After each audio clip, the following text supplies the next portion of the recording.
Hoje vamos falar a respeito da avaliação do ritmo cardíaco, normal e patológico, com algumas alterações importantes. Quando a gente fala do ritmo cardíaco, vejam que ele é muito parecido com o movimento, com o trânsito, com várias alterações, e essas alterações podem levar, no período fetal, a algumas intercorrências muito graves, como hidropsia fetal, como óbito fetal por alguma arritmia grave. Nesse sentido, a gente vai tentar elucidar ou ajudar a visualizar quais são as arritmias mais graves que nós vamos poder ter nesse período fetal. Com relação às irregularidades do ritmo, vale a pena a gente lembrar que em 0,5 a 2% das gestações, a arritmia é uma coisa muito rara, né, na gestação, e ela é responsável por indicação de ecocardio fetal em torno de 10 a 20%. Das irregularidades do ritmo cardíaco, da arritmia, vale a pena a gente lembrar que as mais comuns é a extrasístole, que na grande maioria das vezes é uma extrasístole de origem arterial. Ela é benigna, tá? Normalmente ela não traz nenhum malefício, nem para a gestante, nem para o feto e nenhuma intercorrência. Mas, sempre tem que existir um mais, as extracístoles elas podem levar, em alguns casos restritos, a desencadear taquicardia supraventricular sustentada. Nesses casos, nós vamos ter o que a gente chama de emergência em cardiologia fetal. Claro que quando a gente fala de cardiologia fetal, poucas coisas são emergência, mas se não fizer o diagnóstico de uma taquicardia supraventricular, de um flutter arterial, esse feto pode, ao longo da gestação, evoluir com insuficiência cardíaca, hidropsia fetal e pode ir a óbito em alguns casos. Por isso é importante o diagnóstico para conseguirmos fazer o tratamento adequado ao longo da gestação. Como que nós vamos avaliar o ritmo? Então, o ritmo cardíaco, ele pode ser avaliado de várias formas. Nós podemos fazer através do módulo M, nós podemos fazer através do módulo pulsado. Vai da familiaridade que cada pessoa tem e a forma que acha mais fácil de realizar. E às vezes não é a forma mais fácil também, às vezes é a posição do bebê que permite que a gente visualize, olhando a veia cava superior à aorta, ou às vezes olhando as veia pulmonar e artéria pulmonar, ou a veia inonimada e a aorta transversa, ou através do Doppler tecidual. Então, vai depender, às vezes, muito da posição do feto para a gente conseguir adquirir as imagens e fazer o ritmo de uma forma adequada. A avaliação simultânea entre sístole arterial e ventricular é muito e é fundamental para a gente avaliar o ritmo, né? Sabendo que sempre essa relação átrio-ventrículo é em torno de 1:1, né? E que a frequência cardíaca fica em torno de 120 a 180 batimentos por minuto ao longo da gestação. No início, nós podemos ter frequências muito altas, que vão, ao longo da gestação, diminuindo, fica em torno de 140 a 145, normalmente, e mais próximo da gestação, em torno de 125, 130 batimentos por minuto. Aqui exemplificando para vocês no módulo M e no módulo pulsado. Aqui nós temos o átrio, aqui nós temos o ventrículo. Então, é como se fosse fazer um corte, pegando o átrio e o ventrículo. Então, nós vemos aqui as contrações atriais e aqui as contrações ventriculares, mostrando que o ritmo é 1:1. Um batimento do átrio para um batimento do ventrículo. Aqui a mesma forma, veia cava superior, a aorta. Então, aqui nós vemos a contratilidade arterial contratilidade ventricular, contratilidade arterial e ventricular, sempre demonstrando esse ritmo 1:1. Aqui exemplificando para vocês nas várias posições e nas várias alterações que nós podemos ter. Então, aqui só exemplificando, tem pessoas que acham muito mais fácil fazer no BI, né, no Doppler, pegando válvula mitral, válvula aórtica. Algumas vezes acham melhor fazer no módulo M, ou então pegando o fluxo nas diversas válvulas do coração ou até mesmo no ducto venoso. Exemplificando da mesma forma, quando nós pegamos o fluxo em válvula mitral e válvula aórtica, nós conseguimos identificar exatamente essa relação 1:1, um batimento do átrio para um batimento do ventrículo. Algumas vezes, quando a gente utiliza o módulo M e coloca o color, fica muito mais fácil de identificar o batimento arterial e o batimento ventricular, que vão ficar muitas vezes em cores diferentes. Com isso, você consegue identificar se esse ritmo está na presença de 1:1, uma batida do átrio para uma batida do ventrículo. Esse seria o nosso ritmo normal, sinusal, que a gente vai conseguir ver ao longo da gestação e ele vai se mantendo da mesma forma. As extrasístoles, elas então representam 1 a 3% dos batimentos cardíacos.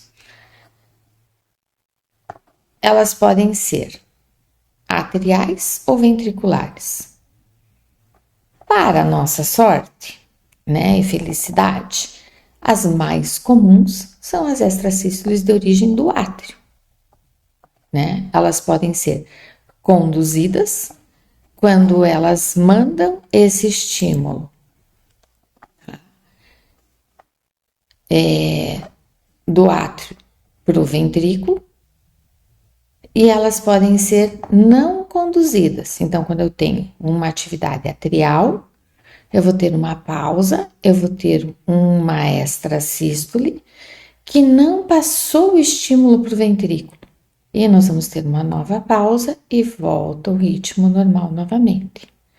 Então, essas extrasístoles são de origem atriais não conduzidas.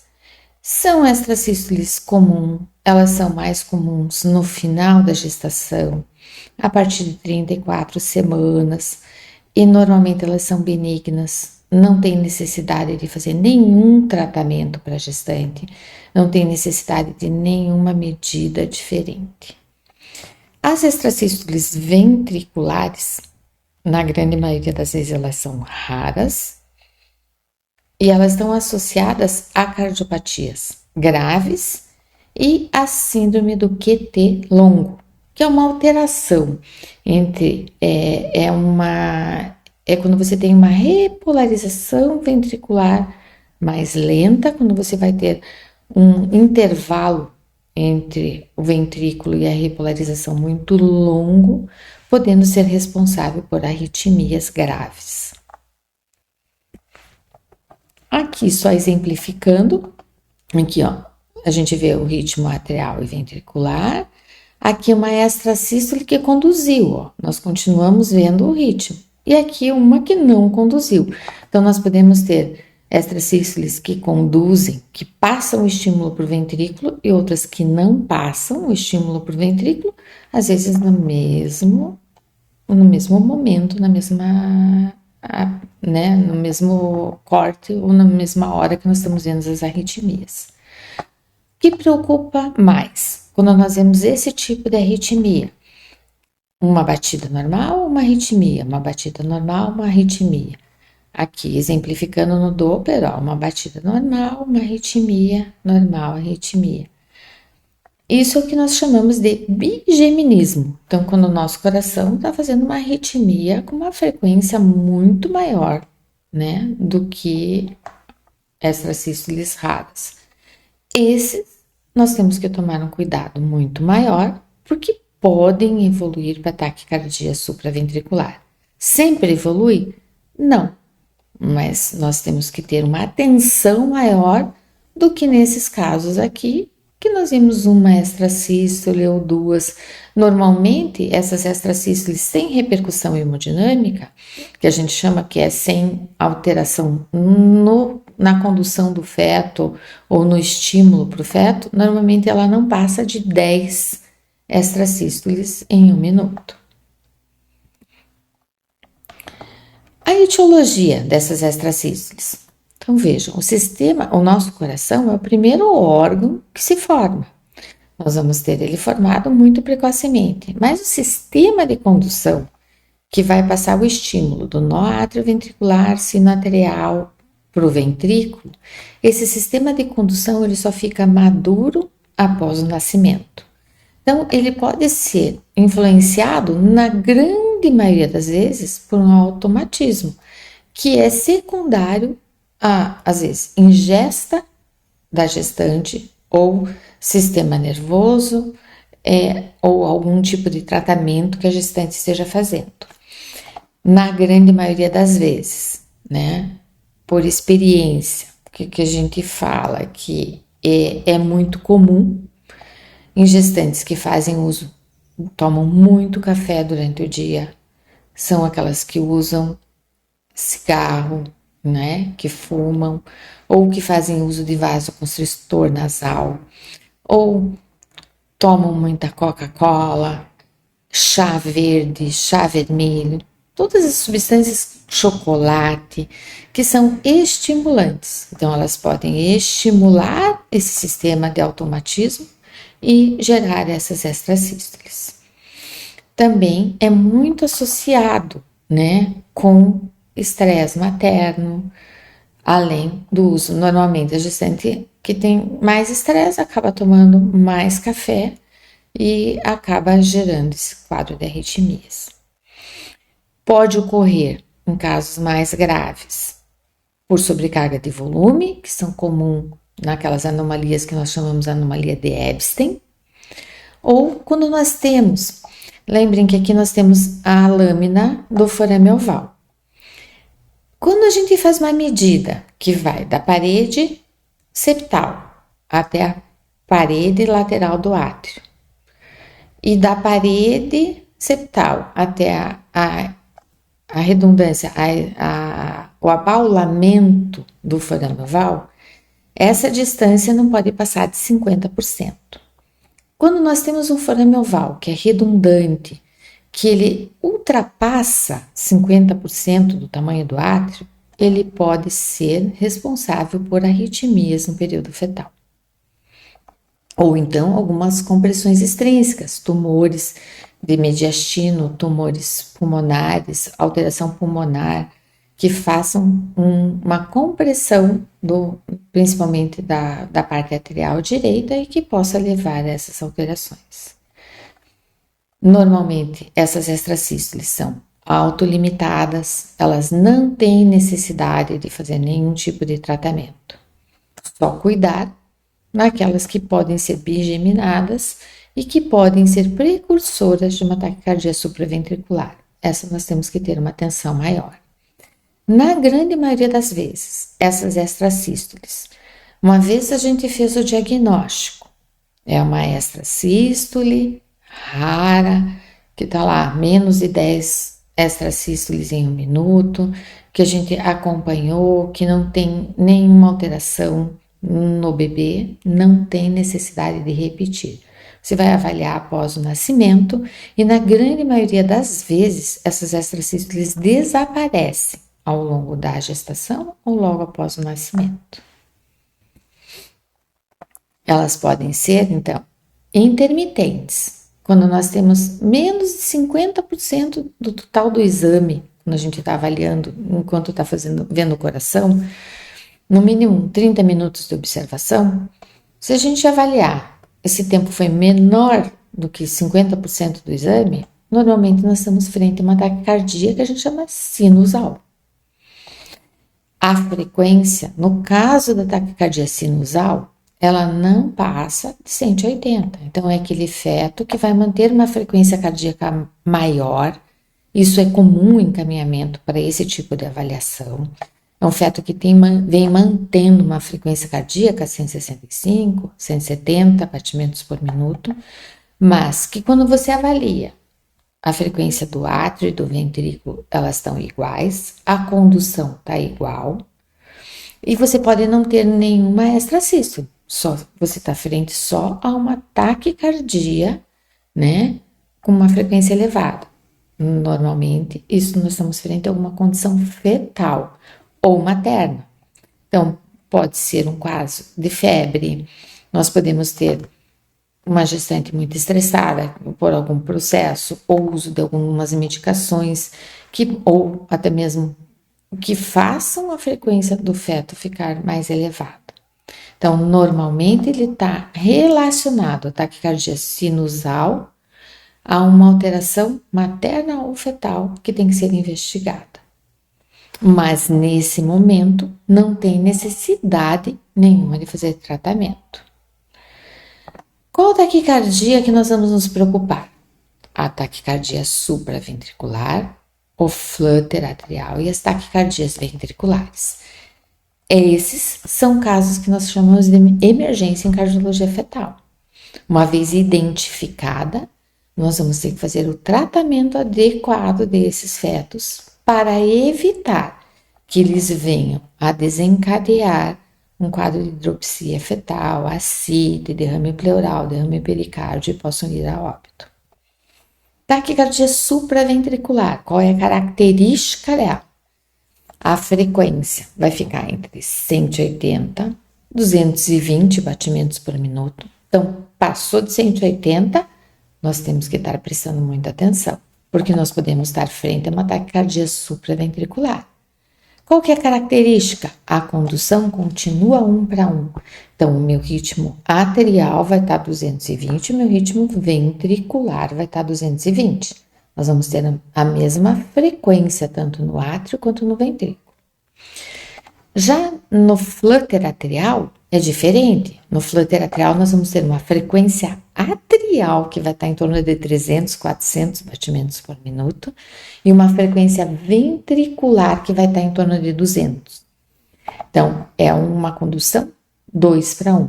Pode ser 3 para 1, pode ser 4 para 1. Então, o átrio vai estar batendo muito mais rápido que o nosso ventrículo.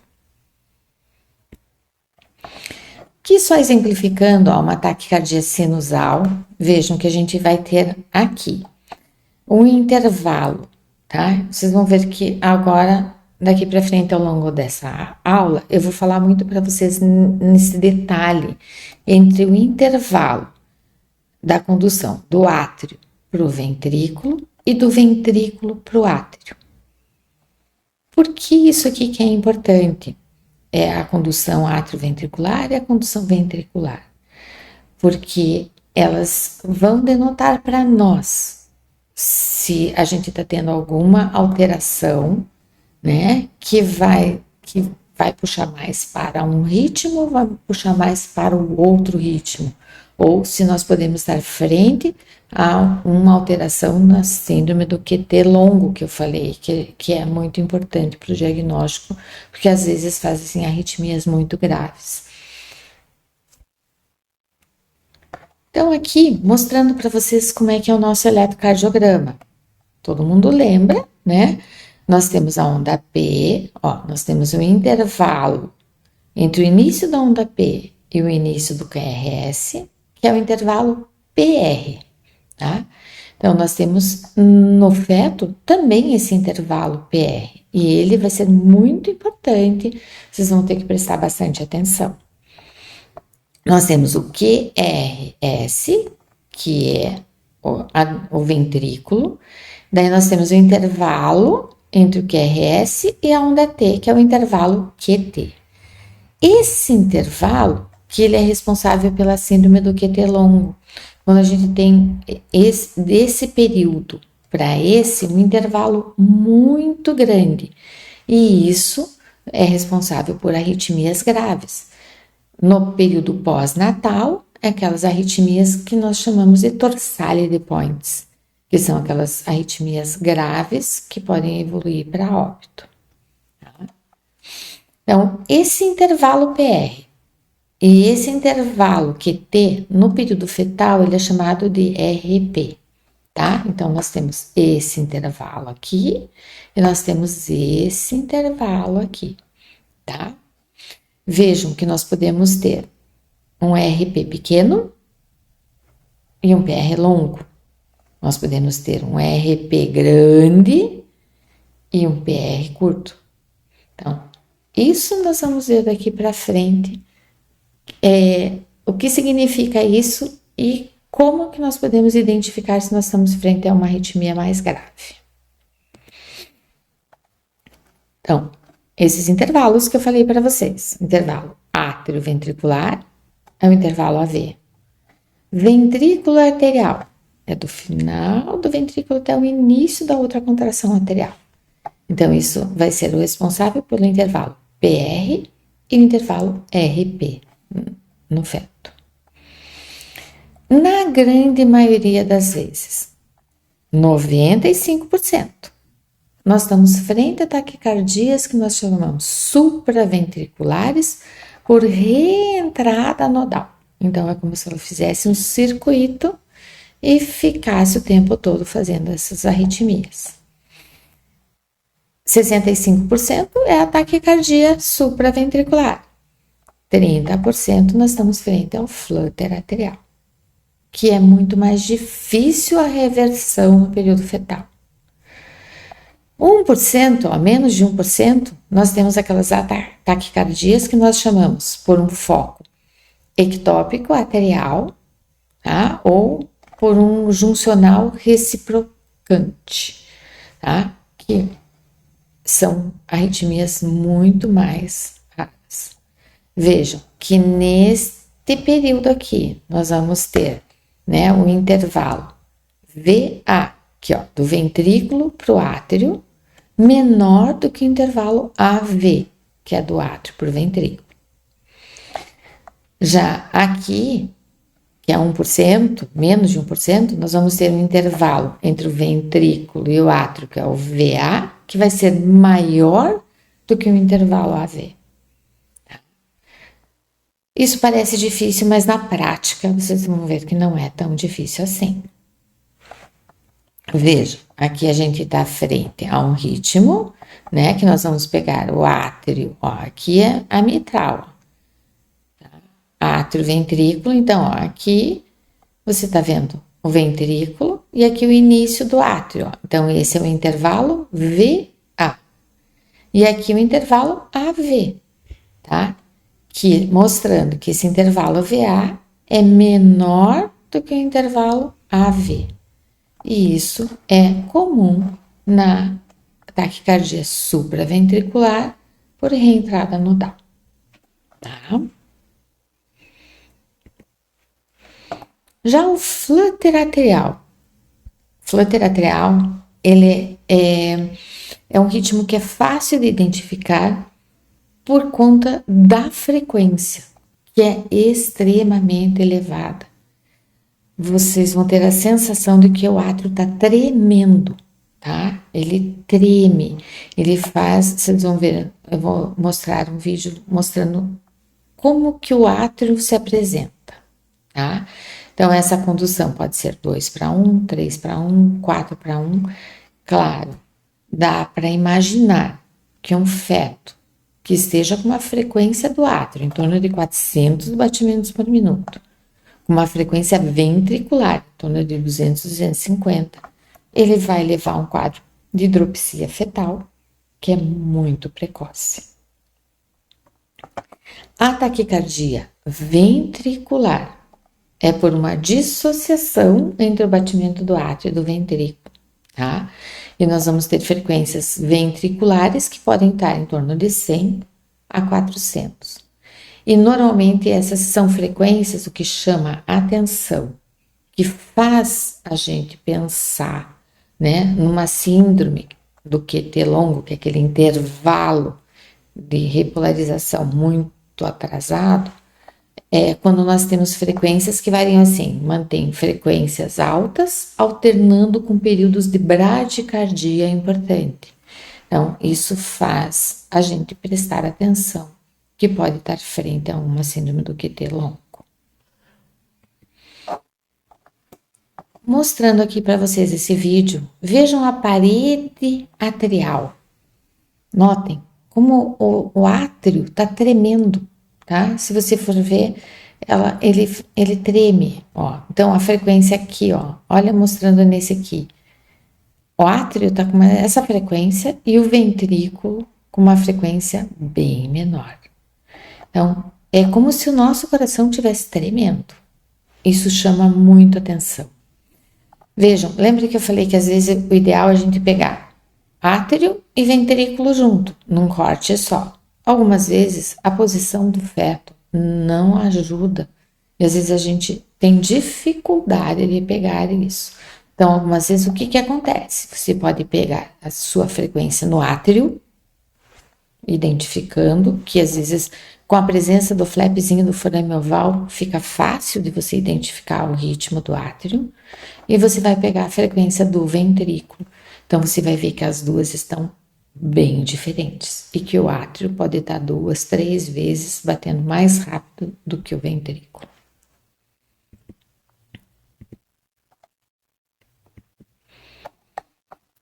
Então, aqui mostrando um quadro do flutter atrial, vejam, olha a frequência do átrio. Aqui no módulo M, ó, você consegue ver um átrio com uma frequência super rápida. Então, o que é importante quando a gente está vendo o ritmo do coração? Que você tenha uma imagem adequada, né? Você consiga melhorar bem o teu módulo M de forma que você veja, ó, essas curvinhas, tá vendo? Aqui você tem que ver exatamente essas curvas aqui, que vai mostrar a frequência atrial de forma adequada, assim como as curvas ventriculares. Então vejam que aqui, quando você coloca tá vendo que a frequência do átrio 3 batidas do átrio para uma batida do ventrículo. Então, isso é muito importante fazer essa identificação.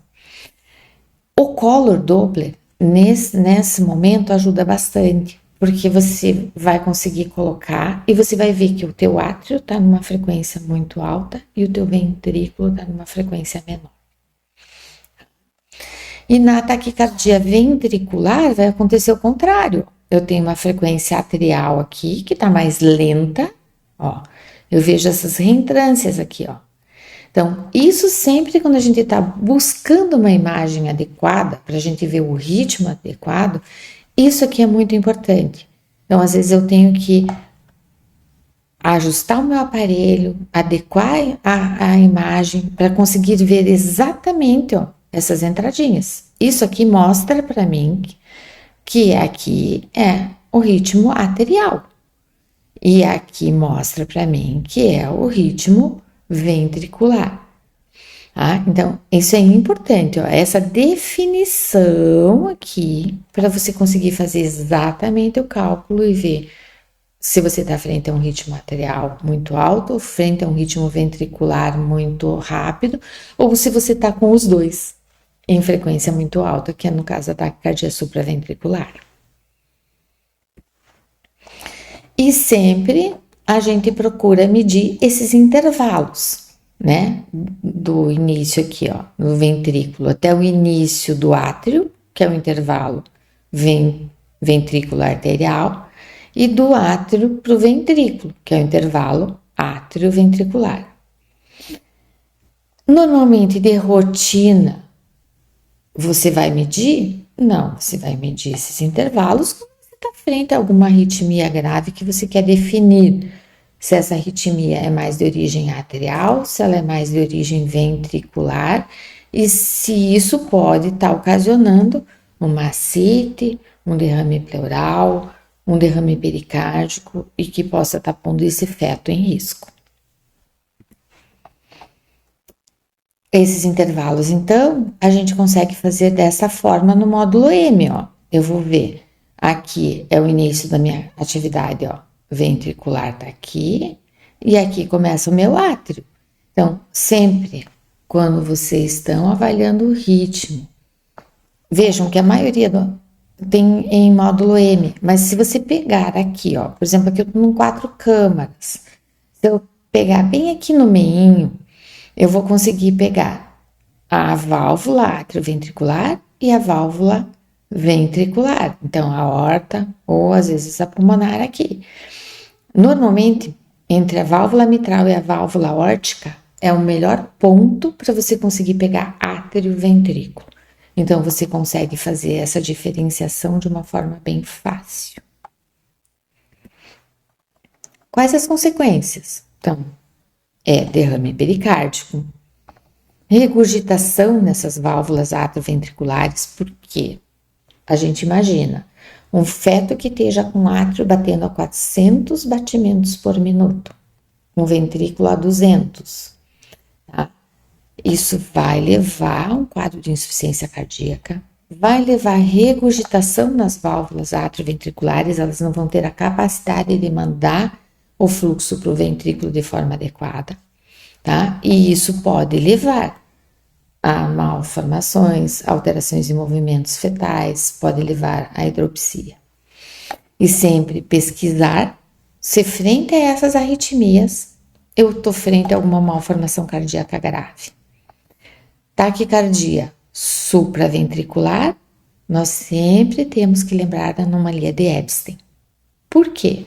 Porque o Ebstein é aquela onde a válvula tricúspide ela vai se implantar muito baixo, né? O folheto septal ele fica aderido à parede, o folheto da tricúspide fica aderida à parede do septo. Com isso, nosso átrio direito vai ficar muito grande. É onde está o nosso sistema de condução. E isso pode ocasionar taquicardia supraventricular, arritmias graves e às vezes de difícil controle intraútero. Sempre que nós estamos frente a uma arritmia associada a uma malformação cardíaca, são arritmias que são de mais difícil controle. A gente vai ter uma dificuldade muito maior de controlar elas no período fetal. E algumas vezes a gente vai ter que usar a associação de medicações para isso. Lembrar, na gestante, doença de Graves, doença do tecido conjuntivo, né? Ou próprio QT longo, que pode ser de origem familiar. Então, sempre frente a uma doença de origem familiar, nós temos que lembrar que podem fazer alteração no ritmo do feto. Então, só exemplificando que a hidropsia fetal, ou um tumor, né, ou uma cardiopatia, nós vamos ter muito mais arritmia, né, desencadeando um quadro de hidropsia fetal, por conta da própria condição que vai fazer com que não faça uma condução de forma adequada do estímulo, não leve a um crescimento de forma adequada e isso vai fazer um sofrimento fetal. Só exemplificando aqui as alterações nesse intervalo A, V ou VA, né? Que normalmente são bem comuns, que nós podemos ver pelo ducto venoso, pelas veias pulmonares, pelas veias cerebrais, a gente pode ver em vários locais, tá? Então, taquicardia supraventricular, frequência acima de 180, relação 1:1. Meu átrio vai estar batendo a 180, meu ventrículo vai estar batendo a 180. O estímulo está passando de forma adequada, mas está numa frequência muito alta. Frequências abaixo de 180, taquicardia sinusal. Aí nós temos que lembrar de alguma doença materna, alguma doença fetal que possa estar levando a esse quadro de taquicardia, tá? Lembrar que aquele intervalo entre o estímulo do ventrículo e o início do átrio, ele vai ser curto na taquicardia por reentrada, ele vai ser longo naquelas taquicardias juncionais. Lembrar também que a relação no flutter vai ser o átrio muito estimulado para um ventrículo mais lento, né? Que pode ser 2:1, 3:1, 4:1. E que a frequência do ventrículo vai ser maior que a do átrio na taquicardia ventricular. Que eu digo para vocês, é muito raro, né? Dificilmente a gente vê um quadro de taquicardia ventricular no período fetal. Então, se nós tivermos que pensar em alguma doença, pensar principalmente em átrios, taquicardia de origem arterial. E como que a gente faz o tratamento dessas taquiarritmias? Então, taquicardia supraventricular, normalmente ela responde muito bem ao digital, a digoxina. Nós podemos fazer uma dose, que nós chamamos dose de ataque, que nós vamos utilizar por 48 horas, 2 comprimidos de digoxina de 8 em 8 horas. Normalmente, a gente faz esse período de ataque com a paciente internada. Tá? Ele passa bem a placenta, 50% a 70%, mesmo naqueles fetos que vêm para nós já com um quadro de hidropsia fetal. Então, às vezes, a diminuição dessa medicação pela via placentária é mais lenta por conta da hidropsia, mas normalmente tem uma boa resposta, tá? Só que lembrar que nós temos que fazer o controle da digoxinemia sérica da mãe, que tem muitos lugares que é muito difícil a gente conseguir esse exame, tá? E eletrocardiograma também de controle. Veja, digoxina, uma dose mega alta, né? A gente vê que normalmente você utiliza quanto? Um comprimido de digoxina por dia. Nós vamos usar 2 de 8 em 8. E é difícil a gestante intoxicar nesse período de 48 horas ou ela não suportar o uso da medicação. Pode acontecer, ela pode ter náuseas, pode ter vômitos e você tem que interromper a medicação. A segunda medicação de escolha é o sotalol, que é um beta-bloqueador que você pode usar. A gente inicia numa dose de 80 miligramas de 12 em 12 horas e você pode ir aumentando a cada 3 ou 5 dias, né? Chegando no máximo, né? Numa concentração de 480 miligramas por dia. Aqui, com o sotalol, é fundamental o eletrocardiograma da gestante, porque ela pode fazer em dose alta dessa medicação a síndrome do QT longo, na gestante, não no feto. E você tem que interromper essa medicação, tá? No caso do flutter atrial, a gente tem a medicação de escolha é o sotalol, porque responde melhor, tá? Mas algumas vezes a gente tem que associar medicações. Pode utilizar a amiodarona, flecainide, só que o flecainide não temos no Brasil ainda. Taquicardias ventriculares. Então, pode ser utilizado o magnésio transplacentário, sempre lembrando dos níveis séricos da mãe, que nós temos que tomar cuidado, né? E qualquer sinal de intoxicação tem que interromper o uso da medicação. Pode utilizar beta-bloqueador, pode usar propanolol, você pode usar lidocaína, EV, mas normalmente esses pacientes respondem muito pouco, porque normalmente essas taquicardias ventriculares, elas são secundárias a uma doença cardíaca, então uma miocardite ou anticorpos maternos, e normalmente ela é secundária, às vezes, a alguma cardiopatia grave.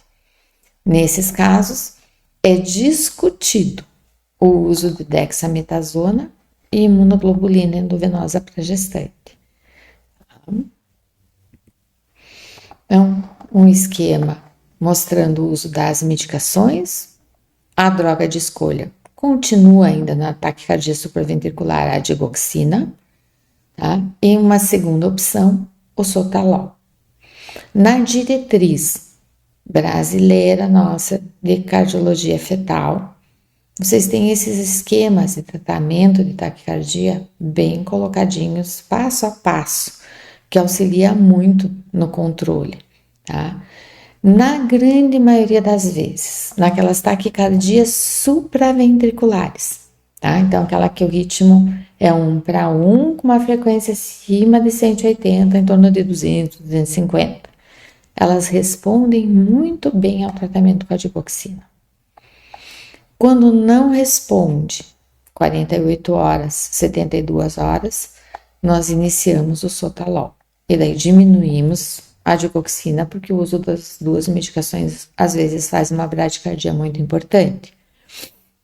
Nesses casos, né, com essas arritmias, assim que o controle da frequência melhora e que a criança sai, o feto sai desse ritmo, né, com uma taquicardia muito importante, vai reabsorvendo a CIT, vai reabsorvendo o derrame pleural, o derrame pericárdico, e esse feto normalmente nós conseguimos equilibrar ele até o nascimento, tá? Claro que existem situações que não vão responder ao tratamento medicamentoso. Nesses casos, nós temos que avaliar a idade gestacional que nós estamos, acima de 34 semanas, que o feto tenha uma maturidade adequada e esteja num quadro de uma arritmia muito grave, que você não consegue controlar com as medicações, com digoxina, com sotalol. Se pode interromper para fazer o tratamento extrauterino, que é normalmente utilizado a cardioversão elétrica já ao nascimento dentro da terapia intensiva. Mas 90% responde ao tratamento com essas medicações. Quando que não vai responder? Às vezes quando é um feto que chegou muito tarde e que já está num período de hidropsia fetal muito grave ou que tem alguma cardiopatia congênita associada. Dentre elas, a anomalia de Ebstein, que é uma das cardiopatias que pode levar a alterações do ritmo, taquicardia, hidropsia fetal e pode levar até ao óbito fetal por insuficiência cardíaca grave. Quando nós falamos das bradicardias, então é aquele feto que está abaixo de 110 batimentos por minuto, tá? Normalmente é secundário a alguma compressão do cordão, a um quadro de hipóxia ou doenças maternas, ou até mesmo um quadro de isomerismo cardíaco fetal. Então, as bradicardias, normalmente elas estão associadas a uma doença materna ou a um isomerismo. Pode acontecer ao longo do exame que você esteja com alguma dificuldade e que você precise fazer uma compressão abdominal mais importante e que esse feto responda com uma bradicardia, tá? O que acontece é que logo que você tira a pressão, né, realizada nesse abdômen, normalmente esse ritmo volta ao normal. Então, só prestar atenção que às vezes isso é só por uma compressão, é só secundário, né, a alguma compressão que você está fazendo a nível de abdômen, tá? Quando nós estamos frente a uma doença materna, que o mais comum associado com as bradicardias são as doenças do colágeno, ou quando nós estamos frente a um isomerismo arterial, né, direito ou esquerdo. Normalmente o esquerdo ele é acompanhado com bradicardia, miocardite, fibrose do ventrículo esquerdo e outras doenças graves. E normalmente a frequência cardíaca fica muito baixa. O bloqueio atrioventricular total. Então veja, até agora nós estamos falando de um ritmo elevado, né, atrioventricular ou dissociação entre o átrio e o ventrículo. Aqui vai haver uma dissociação real entre o átrio e o ventrículo. Nós vamos ter uma frequência atrial, que vai estar mais elevada, e uma frequência ventricular bem baixa. Normalmente, nós temos essa dissociação Então, a gente tem uma frequência no átrio, que está em torno de 120, 140, e uma frequência ventricular, que vai estar em torno de 50, 40 batimentos por minuto. Pode estar associado a isomerismo esquerdo, que normalmente vem acompanhado com defeito do septo atrioventricular, aquele que nós temos uma válvula só, né? Só que é um defeito desbalanceado, eu vou ter um ventrículo normalmente muito pequeno, praticamente um ventrículo único. Podemos ter atresia de válvulas, principalmente a pulmonar, tá? E normalmente é um quadro grave de bloqueio atrioventricular total. Por que nós não vemos muito isso na vida pós-natal? Porque são fetos, quando ele tem isomerismo atrial esquerdo, né, que ele tem o bloqueio atrioventricular, uma cardiopatia grave, é o que nós chamamos de heterotaxia, e normalmente esses pacientes, esses fetos vão a óbito intraútero. Tá? Nós temos também a transposição corrigida dos grandes vasos da base, que pode levar a um bloqueio AV total. O mais comum que leva ao bloqueio atrioventricular total é os anticorpos, anti-SSA, SSB ou anti-RO, anti-LA, que é o lúpus, a síndrome de Joguin, né? Elas vão fazer principalmente o quê? Uma alteração naquele intervalo atrioventricular. Nessas pacientes que já têm esse diagnóstico intraútero, já tem o diagnóstico da síndrome, né, do Sjögren ou lúpus, nós temos que fazer um acompanhamento desse intervalo PR ao longo da gestação, principalmente no período entre 18 e 26 semanas, que é o período que esses anticorpos podem passar pela barreira e podem levar a esse quadro de bloqueio atrioventricular total. Então, é aquele feto que a frequência cardíaca está lá, bonitinha, 145 batimentos por minuto, e que de um momento para o outro vai para 40, tá? Temos que prestar muita atenção, porque não é uma vez, não é duas, que podem interromper a gestação pensando no sofrimento fetal agudo. Então, quando a gestante tiver o diagnóstico de uma doença do colágeno, nós temos que estar pensando primeiramente que nós estamos frente a um bloqueio atrioventricular total, não é um sofrimento fetal. Como que nós vamos fazer esse cálculo? Então, medindo esse intervalo atrioventricular, ele tem que ser menor do que 150 milissegundos. Eu já vou mostrar como que a gente mede ele, tá? E se esse intervalo ele está pequeno e ele vai aumentando semanalmente, significa que pode estar passando esses anticorpos pela barreira. E isso vai desencadear o bloqueio atrioventricular total.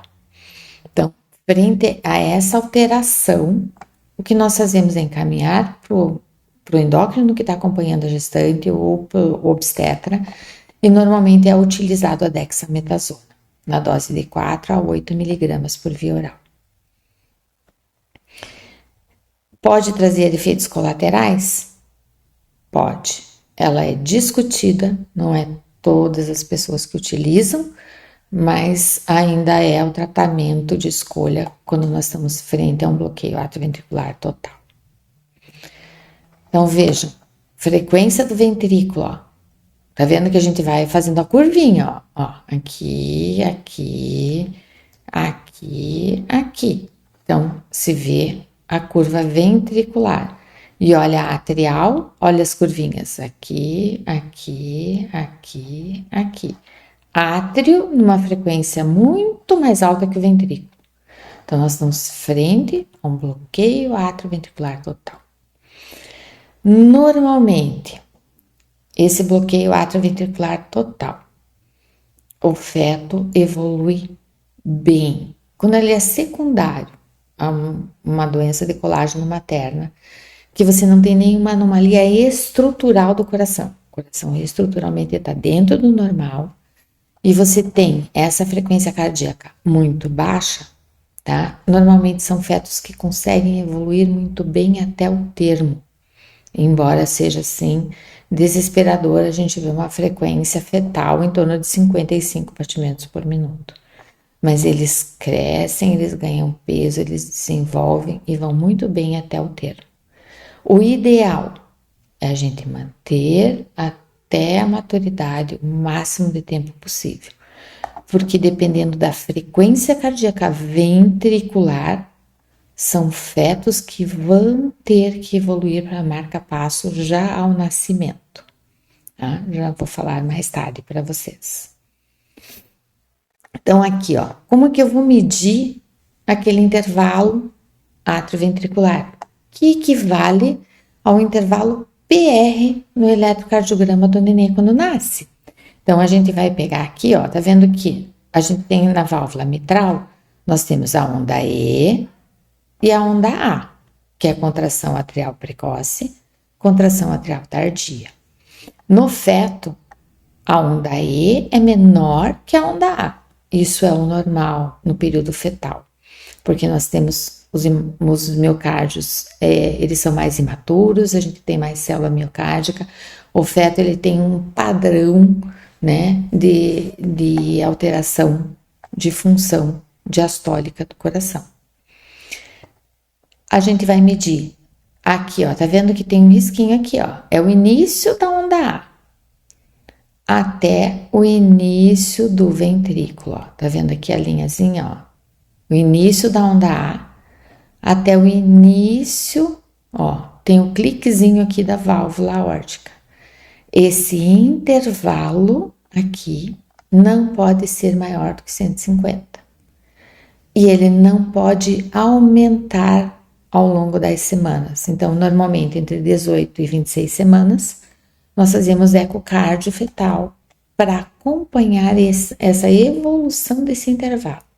Ele começou a aumentar progressivamente, é sinal que o feto pode evoluir para um bloqueio atrioventricular total.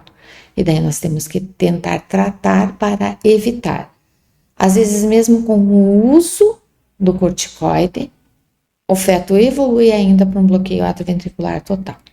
Tá? Então, não é sinal de que o uso da medicação vai fazer com que não aconteça a progressão da doença. A dexametasona, ela é questionada, né? Porque pode fazer constrição ductal, pode fazer diabetes materno, pode fazer restrição de crescimento, pode fazer oligodrâmino. Então, é questionado, mas frente a um feto que está evoluindo para um quadro de bloqueio AV total, às vezes é o tratamento de escolha, é o tratamento que a gente tem para evitar que essa doença possa progredir. Alguns casos de fibroelastose ventricular frente a uma estenose aórtica, alguma outra doença, tem alguns lugares que utilizam imunoglobulina para gestante, mas também é questionado. Aquelas frequências cardíacas ventriculares menores de 55 batimentos por minuto, se pode utilizar salbutamol, terbutalina, tá? De preferência essas duas medicações que são utilizadas de rotina, tá? Só que elas vão aumentar a frequência cardíaca do feto 10 a 15%. Então, se pode utilizar, mas isso não significa que o feto vai responder, tá? E às vezes o mal-estar para a gestante é muito maior, ela fica muito mais taquicárdica com o uso dessas medicações, ela se sente muito pior e às vezes a resposta no feto é muito pequena para o uso da medicação, mas ela pode ser utilizada. Agora, quando você está frente a um feto que está com hidropsia fetal, a frequência cardíaca é menor do que 50. A gestação acima de 34 semanas, o ideal é você fazer uma programação desse nascimento para colocação de marca-passo. Nisso é muito importante a gente definir o que, tá?